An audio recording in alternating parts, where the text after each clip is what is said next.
Yürek bilen söyleyene yürek vermeli. Görünmeni izlemese bilim gülmeli. Ödü gelip çağır yansa dostur varmalı. Gitse gitsin bir dilinden kara durmalı. Dilim var mı kayta kayta söyleyelim bana. Nedir duyam dinlemeni yanlıyı koymana. Arasa pek yürek gelip söyleyeyim duymana. Razı olsam yine tayın canım vermene. Yürek bilen söyleyene yürek vermeli. Görünmeni istemese bilim görmeli. Ödü gelip çağır yansa dostur varmalı. Gitse gitsin bir dilinden kara durmalı.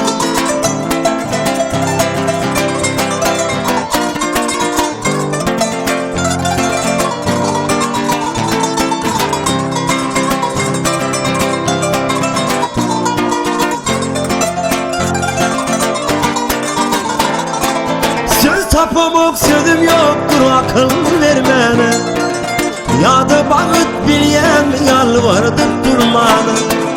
Şahidemin yadıp hati vermene.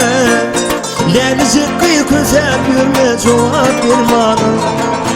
Yürek bilen söyleyene yürek bilmeli. Görünmeni istemese bilim görmeli.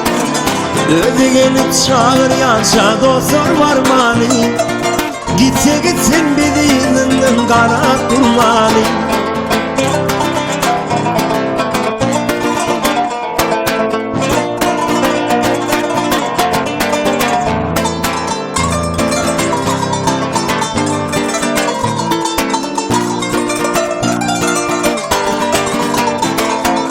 Soğuk edik sıydan şahin seni yırmana. Vaktim yok bizim elinden alamıyorum ben. Ay ol ya min ol diyeceğim sana.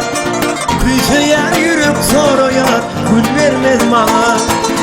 Yürek bilen söyleyene yürek vermeli.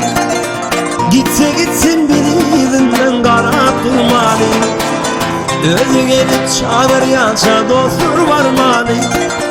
Gitse gitsin dilinden kara durmalı. Yürek bilen söyleyene yürek vermeli.